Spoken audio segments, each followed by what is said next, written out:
지금 전라도 목사들은요, 지금도 계속 국민의힘 더불어민주당 편 들고 왜 그러는 거예요? 도대체 그 이유를 설명 좀 한번 해봐요. 왜 그런지. 자, 저에게 한번 설명해봐요. 제가 전라도를 떠난 지가 43년이 됐습니다. 근데 전라도에서 태어났거든요. 어디서 태어났느냐? 우리 그 할아버지 고향, 이북에 그 간첩으로 갔다가 온 그 할아버지 있죠? 그분이 저희 고향에 계신 간첩이셨어요. 이분이 이제 이야기를 쭉 해보니까 우리 아버지 또래시더라고요. 그래서 제가 이렇게 들어오면은 사람들이 저한테 물어봐요. 제 이름이 또 전주남이잖아요. 전주에서 온 남자. 그래서 들어오면은 우리 교인들이 저한테 그렇게 묻습니다. 목사님 언제 올라오셨어요? 그래요. 저는 서울 사는데요. 그때 아이 전라도에서 산 줄 알았습니다. 이렇게 얘기를 하더라고요. 제가 이렇게 서울에서 살면서 전라도 사람으로서 참 비애가 있어요. 저는 우리 목사님들에게 특별히 좀 오늘 이야기를 좀 하고 싶습니다. 우리나라의 건국의 아버지가 누굽니까? 이승만 대통령이잖아요. 경제 부흥을 시키신 분이 누굽니까? 박정희 대통령이잖아요. 그런데 그저께도 제가 초등학교 선생님, 우리 교회 초등학교 선생님에게 물어봤어요. 이승만이를 어떻게 가르치냐? 그랬더니 선생님이 그렇게 말을 한다니까요. 뭐라고 하냐면 학교에서 이승만에 대해서 가르치는 것은 독재자라는 그것만 생각이 난대요. 학교 선생님들이. 그리고 박정희에 대해서 초등학교 아이들에게 어떻게 가르치느냐? 그것도 역시 박정희는 5.16 군사 쿠데타를 일으킨 독재자다. 이것만 생각이 난다는 것입니다. 이게 바로 이걸 누가 이렇게 만들어 놨느냐? 그러면은 바로 전교조들이 학생들에게 그렇게 가르치고 있습니다. 그래서 대한민국에 지금 40, 50 세대가 다 어떻게 되었느냐? 전체 40, 50 세대가 전부가 다 어디로 들어가 버렸습니까? 좌파의 소나기에 들어가 버렸다는 거예요. 자, 그러면은 이런 좌파의 소나기가 들어갔는데 여러분, 이승만이가 독재자입니까? 김일성이가 독재자입니까? 한번 큰 소리를 한번 해봅시다. 누가 독재자입니까? 그런데 왜 이 좌파 애들은 김일성이를 독재자라고 말하지 않습니까? 더한 독재자를. 여러분, 김일성이가 독재자입니까? 박정희가 독재자입니까? 그런데 그들은 우리 젊은 세대들, 어린 아이들에게 대한민국을 좌파로 이렇게 만들어가 버리는 역할을 했다는 것입니다. 그러면 여기에 원흉이 누구냐? 그거 이렇게 만든 사람이. 이렇게 만든 사람이 누구냐? 첫 번째는 김일성이죠. 그런데 이 원흉이 누구냐? 그러면은 호남 사람들이 선생님으로 추앙하는 김대중이가 원흉입니다. 그렇게 생각하시면 한번 박수 한번 쳐보세요. 저는 어린 시절에요, 이 김대중에 대해서 참 좋은 분으로 생각을 했어요. 제가 살면서. 그런데 현대사를 이렇게 공부를 하고 이렇게 해보니까 이 김대중의 폐해가요, 여러분, 제가 호남 사람인데요, 호남 사람이 어디 가서 호남 사람이라고 이야기하는 것이 부끄럽습니까? 아니면은 자랑스럽습니까? 호남 사람들이 자기가 호남 사람인 것을 부끄러워하는 시대가 되어버렸단 말입니다. 그 왜 이렇게 됐느냐? 이것은 김대중의 영향이라고 생각이 되어집니다. 맞아. 여러분, 김대중이가 정체가 뭡니까? 그분이 자유민주주의자입니까? 공산주의자입니까? 우리 할아버지 한번 이 얘기를 한번 들어보세요. 우리 고향분이에요, 이분이요. 할아버지 영상 틀어라. 할아버지가 이것을 증언해주고 있어요. 간첩 할아버지. 남한에서 모든 데모라든가 뭐 폭동을 일으키는 것은 저우의 지령이 없으면 안 돼요. 안 돼요. 안 돼요. 그리고 또 그 폭동 시위라든가 이런 것을 누가 주동이 돼서 일으켰는가. 거기에 포인트예요. 5.18 김대중이거든. 그럼 김대중의 바탕은 1946년도 공산당 때부터 김대중을 내가 알아. 활동하던 것을. 그러니까 할아버지가 북한 가기 전에 저 전라남도에 연락처 갈 때도 이미 김대중을 알고 있었다는 거죠. 김대중을 알고 있었다. 알고. 아, 알고 있었다. 그러니까 김대중이라고 그런 것은 이 빨갱이 제2의 박근영이에요. 제2의 박근영이 김대중이고 제2의 김대중은 문재인이에요. 문재인 문제 해결하지 않으면 대한민국 존재. 자, 여기 보십시오. 이 할아버지가 지금 증언하지 않습니까? 그러면 김대중이가 여기에서 이야기하는데 이분은요, 모든 것들이 사상이 그가 쓴 대중경제론이 있어요. 저는 그 책을 읽어봤습니다. 제가 한 번은요, 젊은 시절에 30대 초반에 김대중 씨 집을 가본 일이 있어요. 동교동 자택에. 그 동교동 자택에 가가지고 제가 4시간 동안을 앉아서 글씨도 2번을 받아왔고 이야기를 하는데 그때 저한테 아주 집중적으로 이야기했던 내용이 뭐였냐면은 남북 연방제였어요. 낮은 단계의 남북 연방제를 해야 된다. 그래서 저는 그 이야기를 들을 때에 이 낮은 단계 연방제가 좋은 것이구나 이렇게 생각을 했는데 여러분 그것을 누가 주장했습니까? 김일성이가 주장했던 거 아닙니까? 그것을 누가 주장했습니까? 김대중이가 주장을 했고 그걸 누가 주장했습니까? 노무현이, 문재인이, 그 다음에 지금 이재명에 이르기까지 이걸 한국에다가 낮은 단계 연방제를 주장했던 사람이 바로 누구예요? 김대중 아닙니까? 이분이요, 이북에는 핵을 만들 능력도 없다. 그리고 핵을 만들면 내가 와서 책임을 지겠다 그랬죠. 근데 그 비서실장님의 말에 의하면은 이미 대통령이 돼가지고 이북에 가서 파견돼가지고 딱 보니까 이미 85%가 핵이 완성되었다라는 거예요. 그래서 김대중 대통령에게 와가지고 이북은 핵이 이미 완성이 됐다. 85%가. 그러니까 절대로 현금을 주어서는 안 된다. 그 누가 했다고 그랬죠? 김경재 총재가 그렇게 와서 보고를 했다는 거예요.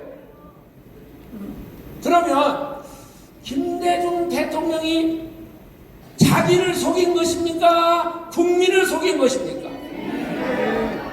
김대중 대통령의 가장 중요한 정책이 뭡니까? 햇볕 정책 아닙니까?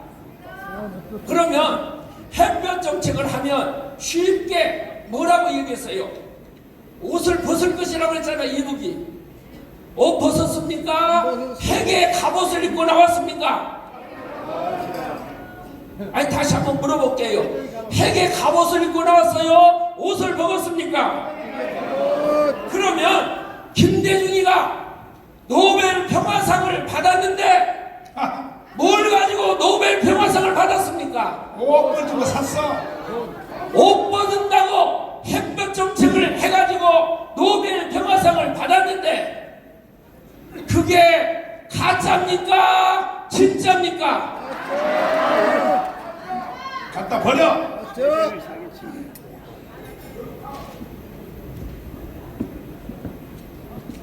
김대중이가 우리 국민들에게 심어준 것이 뭐냐? 이건 조갑재 선생님 말씀입니다. 좌파 사람들은 평화를 내세운다는 거예요. 평화파리. 보수의 사람들은 전쟁을 주장한다는 겁니다. 그런데 그 좌파 사람들이 이야기하는 평화가 진짜 평화입니까? 가짜 평화입니까? 그 평화가 어떤 평화예요? 그런데 주변에 보면 많은 사람, 특별히 호남 사람들은요, 여기에 속아 있어요. 어떻게 해요? 윤석열 정부가 돌아가지고 아주 남북관계가 아주 이상하게 된다, 이렇게 이야기를 하는 거예요. 윤석열 정부가 남북관계를 잘하고 있습니까? 잘못하고 있습니까? 잘하고 있는 거예요. 여러분, 우리 우파에서는, 국민의힘 사람들은 이승만을 자랑을 못해요. 박정희를 자랑하지 못합니다. 그리고 우리 우파 사람들은 주사파를 주사파라고 말하지 못해요. 기가 막혀. 전교조를 전교조라고 말하지 못해요. 그러면 요즘에 와가지고 전교조, 민노총, 주사파, 이걸 누가 말하기 시작했습니까? 국민의힘이 했습니까? 광화문 세력이 했습니까? 나는 광화문 세력이 일어나기 전에는 주사파, 전교조, 이걸 앞장서서 말하는 국민의힘 사람들을 한 번도 본 일이 없어요. 저는 호남에서 태어났는데 호남에 대해서 애정을 갖고 있어요. 왜? 우리 호남이 잘 됐으면 좋겠다는 것이 제 호남 사람으로서 마음에 가지고 있습니다. 그리고 호남 사람이라는 것에 대한 긍지도 있어요. 그런데 호남은 대한민국을 건국할 때 누구를 도왔습니까? 이승만 대통령을 도왔어요. 박정희 대통령이 할 때에, 윤보선하고 박정희 대통령 할 때 호남 사람들이 윤보선이를 찍어줬습니까? 박정희를 찍어줬습니까?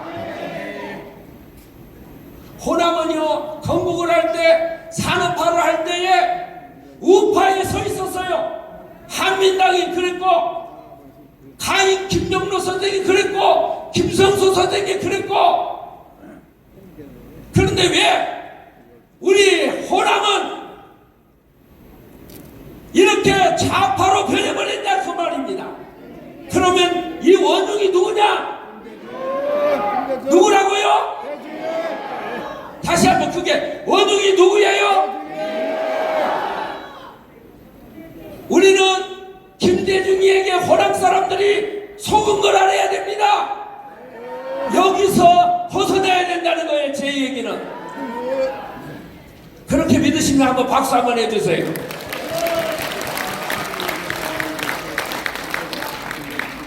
그래서 이 호남 사람들이 참 소망이 있는 거 하나 있어요. 뭐냐? 호남에는 교회가 많아요. 교회가. 그런데 호남의 교회는 역사적으로 보면은 미국의 남장로교에서 선교를 해가지고 호남의 교회가 세워졌습니다. 호남에는 기독교 인구가 약 40%가 돼요. 그런데 김대중의 서식지가 어딥니까? 숙주가. 좌파의 숙주가 어딥니까? 호남이잖아요. 그래서 이번에 국회의원 선거를 하면서 이 국회의원 선거는 그냥 국회의원 지역 일구를 뽑는 게 아닙니다. 나라가 좌파로 넘어가느냐, 대한민국이 세워지느냐, 절제절명의 국회의원 선거가 이번 선거라는 것입니다. 그러면 호남의 기독교 인구가 40% 정도 되는데 호남의 목사님들에게 제가 말하고 싶어요. 기독교 하나님의 성령이 그 속에 있는 사람은 좌파할 수 있어요, 없어요? 공산주의 할 수 있습니까, 없습니까? 여러분, 정일성의 정신이 호남의 정신입니까? 조국의 정신이 호남의 정신입니까? 그래서 이번에 제가 보니까요, 이번에 참 기회가 좋아요. 왜? 이번에요, 호남 사람들이 기독교 인구가 20%만 딱 마음을 바꿔주면 대한민국의 좌파 숙주가 없어져 버립니다. 그래서 이번에 우리 목사님들이 깨어가지고, 교인들이 깨가지고, 이번에 호남에 있는 사람들이 한 번만, 호남 사람들은요 절대로 국민의힘 안 찍어요. 찍는 사람이 10%밖에 안 돼요. 맞아. 그래서 우리 김중건 목사님이 하는 말이 국민의힘은 안 찍습니다. 그런데 지금 이번에 대한정당이 나왔어요. 누구? 자유통일당이 나왔단 말입니다. 그러니까 자유통일당은 기독교를 앞세우는 정당이에요. 그러니까 호남의 목사님들, 장로님들, 호남의 모든 기독교인들이 이번에 뭉쳐서 국민의힘 찍지 말고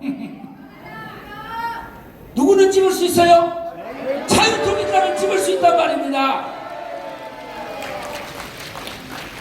우리가 믿고 따라가는 바울, 그 다음에 어거스틴, 그 다음에 칼빈, 그 다음에 누구냐? 아브라함 카이퍼인데, 아까 우리 신행식 대표님께서 나와서 말씀했잖아요.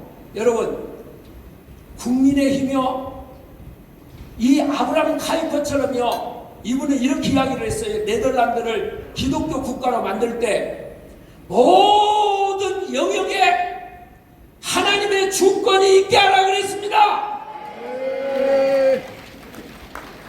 그래서 앞으로 연대가 중요한 것이 아니고, 일시적으로는 연대할 수 있지만은 국민의 힘이 바로 세워지면, 국민의 힘이 아니 자유통일당이 잘 세워지면 나중에 국민의 힘을 무너뜨려서 먹어버려야 돼요. 그래야 대한민국이 바로 설 수가 있습니다.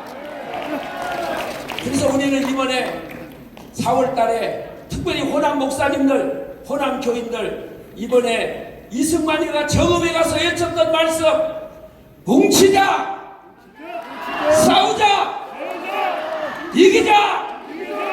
4월 국민의 선거에 반드시 우리는 승리를 해서 대한민국을 바로 세우는데 호남 사람들이 이번에 한번 마지막으로 힘써 주시기를 부탁합니다.